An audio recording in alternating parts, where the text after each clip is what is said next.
Hello, welcome to a romance book recommendation video where I'll be sharing 8 of my top reads where one of the main characters has recently been in prison, still in prison, or an ex-con.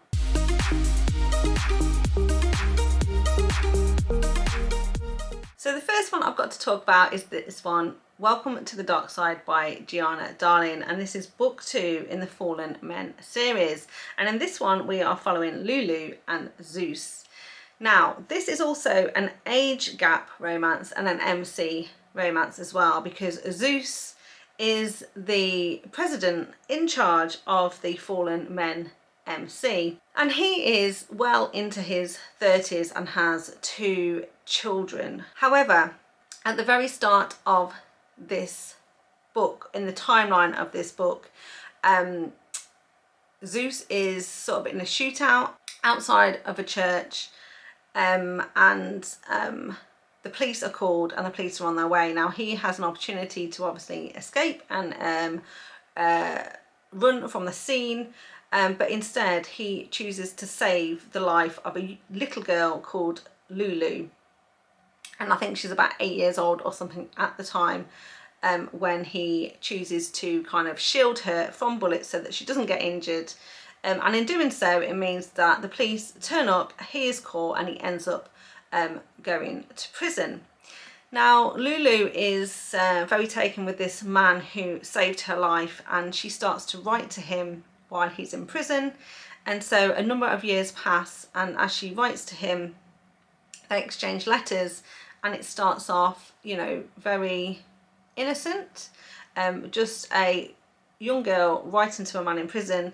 And then obviously as she grows older and they have more deep and meaningful conversations in these letters, Lulu starts to develop feelings for Zeus. And when he realises that she's developed feelings for him, he kind of pushes her away because he knows it's wrong because of their age gap. Still, unfortunately, Lulu is diagnosed with a form of cancer and gets really, really sick. And so Zeus, you know, has a great deal of kind of sympathy and empathy for her, and wants to make sure that she's taken care of. And really their relationship is really, really sweet and develops over kind of many years.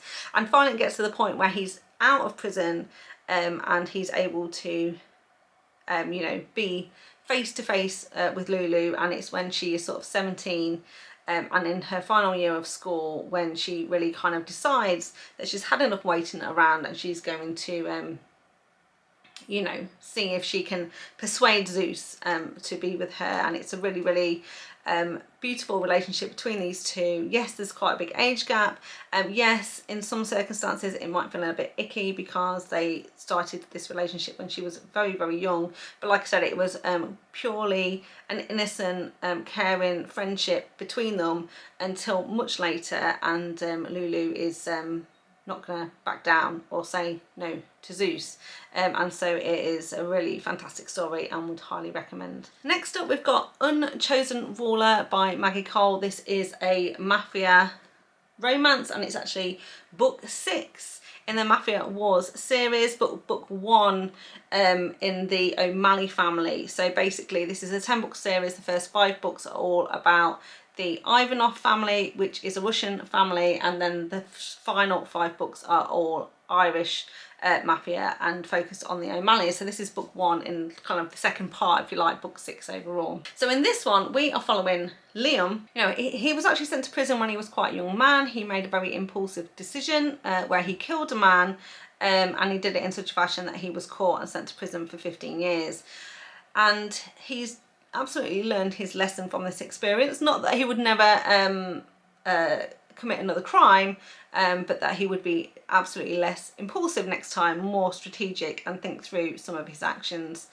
The thing is, Liam is kind of like heir to the Irish mafia throne, and when he finally comes out of prison, he learns that his father is very, very sick and probably isn't going to live for many more months, and Liam really needs to step up to the plate at this point, and prepare to take over kind of the Irish, the O'Malley family, this Irish mafia. He's kind of underestimated though. People aren't sure if he's managed to control his impulsive instincts while he's been away.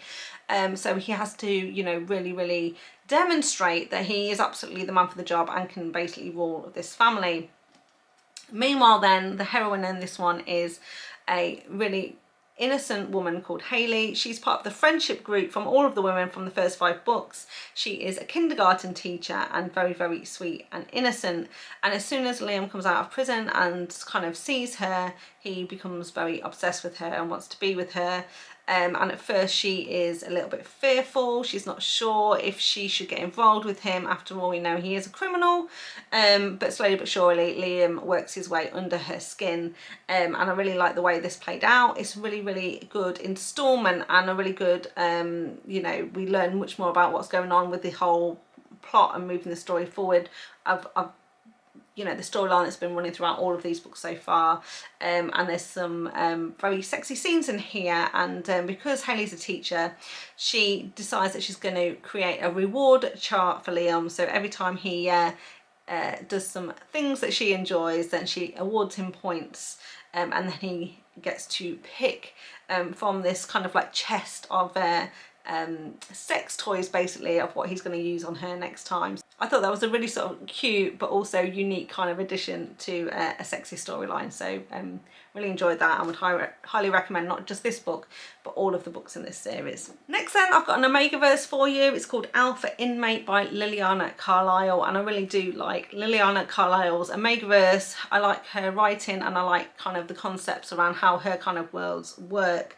And essentially in this one, this is Eric. He is our alpha and he is an inmate. So he's our alpha inmate. He is in prison. He actually killed 3 people but is completely unrepentant because they did something terrible to his sister and he was taking revenge. So although he is very much dubbed as a kind of a monster, a bit of a psychopath, but also he kind of committed the crime for a very just reason in his mind.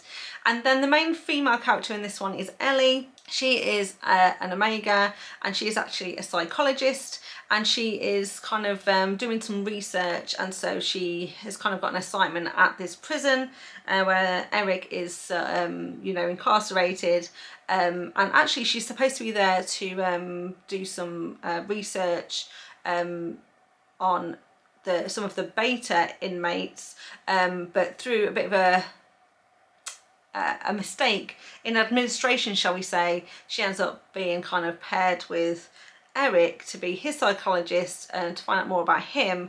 And of course, when they are in a room together, things are not going to go so well because, you know, he's an alpha, she's an omega, and it turns out, wouldn't you know, that they are fated mates. So things are definitely going to go from there. So I like this one because it's kind of like that prisoner psychologist kind of setup that we do see in some of the other books as well. Now, sticking on the kind of inmate psychologist sort of theme, I recently finished reading The Bratva's Heir by Jane Henry and Sophie Lark. I read this as part of the Mafia Romance Readathon, so it is a Mafia romance, and as the title of the book suggests, it is Bratva, so Russian Mafia. This book itself is part of the Underworld Kings collection and is kind of position number 3. But the books in this series don't really, you know, follow on from each other. You can absolutely read them as standalones. Now in this one we have Constantine. He is our prisoner. He has actually, although he is part of the mafia, he has actually been imprisoned for a crime he didn't actually commit. He has totally been set up and you know, and the evidence was completely manufactured to make it look like he was the one who done it. And in fact, he was supposed to have killed his fiance, and he knows he hasn't done it. You know, so his focus really is on getting himself out of prison and then trying to track down the people who did this so he can seek revenge for his deceased fiance. And then we have Claire. She is our main female character. She is, like I say, a psychologist, and she works at the prison, and so she wants to kind of chat with Constantine because she absolutely believes that criminals can be reformed, so she's there kind of to do a good deed. The thing is, we also find out that Claire is also the daughter of the local DA, I think, either that or some sort of politician, and it transpires that maybe her father had something to do with Constantine's case. And so Constantine senses that Claire will be easily manipulated by him because they have an instant chemistry. He's very much a dominant, she's submissive, and he figures actually this is a really good opportunity, not only because of who she is but the position she's in, and he is going to use her basically to maybe escape from the prison and then go about doing what he absolutely wants to do, which is, like I say, track down the person who did this and take his revenge. You know, Claire at first is kind of horrified, she doesn't want any part of this, but when she starts to find out a bit more truth about what's going on and what her father's involvement might be, she absolutely wants to tag along with Constantine to try and get to the truth. So I really did enjoy this one, and would definitely recommend. Then moving to something much darker, we have Hitched by Lauren Biel, and this is a dark hitchhiker romance. It's actually book 1 in the Ride or Die romance series, but it's the only one I've read in this series. Now it follows Lex and Selena, and Lex, he's our ex-con. In fact, he's recently broken out of prison, so basically he took an opportunity, broke out of prison, and now he's kind of on the run. So he is seen walking down the side of the road hitchhiking, because his plan is obviously to get to the Mexican border, cross over, and then you know, move on with his life. Now driving down the road is a woman called Selena, and she is on her way home. Now Selena is married, but she comes from a very abusive marriage. You know, they are upstanding members of the community, they live in a lovely house in, you know, with a white picket fence and all of that, so for all intents and purposes she should have a very happy marriage. However, like I said, her husband is very controlling and abusive towards her, and she is hurrying home because she knows if she's going to be late home, her husband will punish her basically. However, she has some car trouble, or she needs to pull over on the side of the road for something, as she does, and she pulls onto the hard shoulder, and this coincides with kind of Lex walking past, and he kind of assumes that she's stopped maybe to pick him up because he's been hitchhiking, when he kind of knocks on her window, says, "Hey, can you take me somewhere?" At first she says no, is a bit unsure, but Lex pretty much forces his way into the car, and then kind of you know, takes her hostage, just if you like, and makes her drive. Now he drives with the intention that she is going to be the one to take him across the border, or as close to the border as they can get, so he can go free. But he is not a nice man, so on this journey he decides that not only is he going to use her for driving purposes, but he's going to use and abuse her sexually as well. However, it's not too long before he starts to notice that things are not what they seem, and that she is obviously in an abusive relationship with her husband. And although while Lex himself is an absolute psychopath, very hard, very kind of manipulative and controlling himself, he decides that he's not happy with the way that Selena's husband has been treating her, so he decides they're going to turn the car around and they're going to go and confront the husband, and Lex is going to take his punishment. Now, up to this part of the book, I was absolutely loving this. It was my kind of dark sort of romance. You know, here's this really kind of like edgy, aggressive, very dark sort of character, and he is going to come in, and yes, it's not going to treat her particularly well himself, but he's definitely not abusive in that sense, and he's not going to take kindly to someone doing this to her, so he's going to come and get revenge on her behalf, and I was absolutely loving it. So if you like the sound of it, I would definitely recommend you read this one, but I will warn you that after this deed happens, the book continues and then goes on quite a wild roller coaster where things just go from bad to much worse. I thought the ending was a little bit unbelievable. I didn't see how they're ever truly going to get their HEA after everything that goes down. And like I said, I think it would have been much better if the author had stopped at the point, at the midway point basically, and ended this one as a novella. But if you like dark romances, ex-cons, and you want a really dark hero, then I would definitely recommend Hitched, because it was a wild ride and I did enjoy the read, and very tempted to read more in this series. Then we've got Hold by Claire Kent, and this is part of the Hold series. It's book 1 and it's a sci-fi romance. This is basically set on a prison planet, so essentially in this kind of world, if a criminal does something wrong, they are literally dropped off on prison planets and left left for dead essentially. This particular planet though is sort of controlled. The inmates do kind of get access to some materials, some food, and it is kind of guarded by kind of prison wardens remotely. Now in this one we are following Giana and Cain, and Cain is kind of an inmate. He's been in prison for a while, and he's also kind of, you know, surviving down there. But Giana is a fairly innocent woman. Her crimes are pretty mediocre, but still she has been sentenced to be dropped off onto this planet. And so she really doesn't deserve to be there. It's probably not the environment where she's going to do too well, but one of the prison guards takes pity on her before they kind of drop her off, and sort of gives her a bit of advice and says, you know, if I were you, I'd look for the strongest, most capable man in that prison, offer yourself to him, and in exchange he'll protect you, and that is probably the best chance of you staying alive down there. And so this is what she does. And so when she kind of gets down there, she identifies Cain as someone she thinks is going to be able to take care of her, and does exactly that, offers herself in exchange for his protection. And Cain accepts, and their relationship goes from there. And I really thought Claire Kent did a really good job in how she dealt with this, but also I thought it was very atmospheric. I kind of like love this concept of this like sort of prison planet, and then how they were going to kind of you know, have a relationship of convenience in order to survive, and then possibly escape as well. So I would definitely recommend. Then I want to talk about King by T M Frazier. I've talked about this quite a lot recently actually. I kind of go through phases of picking this one up and talking about it. Now this is book 1 of the King series, which is 7 books in total, but it's also kind of a duet, because the first 2 books are a duet. So the first one is King, and then the second one, which I've also got here, is Tyrant. But basically, King is our main character in this one. He is our ex-con. At the start of this book, he has just come out of prison, and his friends have kind of arranged a party where they're all going to kind of celebrate his release from prison. And he's not in an MC directly, but his old friends are in the MC. So there's lots of bikers there, some MC people, and King himself is kind of a tattoo artist. So he has got a tattoo shop where he lives as well. Now he is a career criminal, so he isn't a particularly good man either. This is a very dark character, and this starts where our main female character Doe, she wakes up in a dumpster essentially. She has lost all of her memories. She doesn't know who she is, how she got there, what she's doing in the dumpster.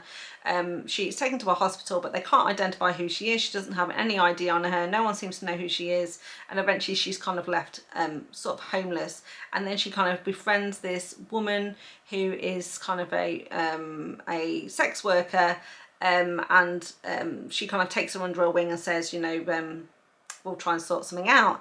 I've heard about this MC party going on down the road. Why don't we go? Because actually if you back yourself a biker, then you can become his old lady and he'll take care of you essentially. So Doe, with very little choice, decides that she's going to go to this party. Now at this party, they also decide that they're going to go into King's house and have a snoop around, and they find this stack of cash. And then her friend decides that she's going to steal the cash, and as they're attempting to escape, her friend manages to escape, but Doe is actually caught by King, and he's not too happy that the friend has taken off with the money. So now he basically pretty much chains her to his bed while he tries to sort this mess out, and things go from there. It's a very interesting tale of Doe trying to find out who she is, where she's come from, why she was kind of left for dead essentially, but also who King is, why he went to prison, what he's done. And you know, this is very much a story about 2 people trying to find who they are and kind of forge a new future. But it's deliciously dark, and I thought their relationship between them is really good as well, so I would definitely recommend. And then the last one I've got for you in this category is Ruthless Savage by Lilian Harris, which is book 1 in the Savage Kings series. This is also an age gap, mafia and bodyguard kind of romance, and in this one we're following Heir and Devlin. Now Devlin has been Heir's bodyguard for many years. Heir is a kind of a mafia princess. She's part of the Irish mafia, and Devlin, like I say, is her bodyguard. Now, something happened in kind of a previous series, and Devlin ended up going to prison, and Heir has always had a crush on Devlin ever since she was a little girl, and while he was in prison she decided she was going to start writing to him and writing him letters. Now, he never responds to any of her letters.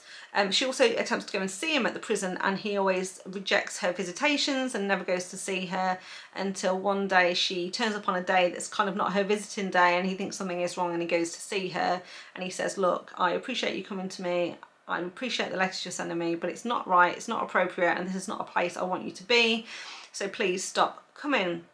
And he pretty much convinces her to just kind of give up and move on with her life, and so she does. But then essentially it's not too long before he gets out of prison, because they manage to you know, manipulate the evidence so they can get him released from prison, and for a long time he doesn't want to kind of face his boss, until Heir, in a previous series, again, this is all happens in the previous series, Heir is you know, kidnapped, and they don't know where she is, and Devlin goes crazy trying to find her and look out for her. So it's pretty clear to everyone that not only does Heir love Devlin, but Devlin really does love her, but he has absolutely got a chip on his shoulder. He thinks it's not appropriate. The man in his sort of position could not possibly marry a, you know, an Irish princess, and obviously there's a big age gap between them as well, so he very much keeps her at arm's length. But after she's kind of rescued at the start of this book, he goes back to being her bodyguard, and then he kind of follows her to college and bodyguards her while she's at college. But she absolutely does everything she can to get this man's attention, and then when she is finally arranged in marriage to somebody else, she becomes very, very desperate indeed to get out of the marriage and to convince Devlin to be with her instead, and then does some very foolish things that gets her into trouble, and of course Devlin's got to then be there and available to her to rescue her and get her out of the mess she's gotten herself in. But of course through all this they're getting much closer together, and Devlin's ultimately not going to be able to stay away from her or let her go through with this marriage. So their relationship is definitely going to be going from there. So there we go, that's 8 recommendations, which involves our characters being either in prison, recently released from prison, or ex-cons in some way. So I hope you enjoyed that. If you did, give me a thumbs up. Remember to subscribe to the channel if you want to see more content from me, and I'll see you next time. Bye. Okay, so there we go, that's 8 romance recommendations that involves people. There we go, that's 8 recommendations that involves main characters. Yeah, this is book 1 and the 7. In fact, now this is book 1 of a duet. You know, and then we have Clayak. No, she doesn't. That's not what happens. Did I say? Anyway.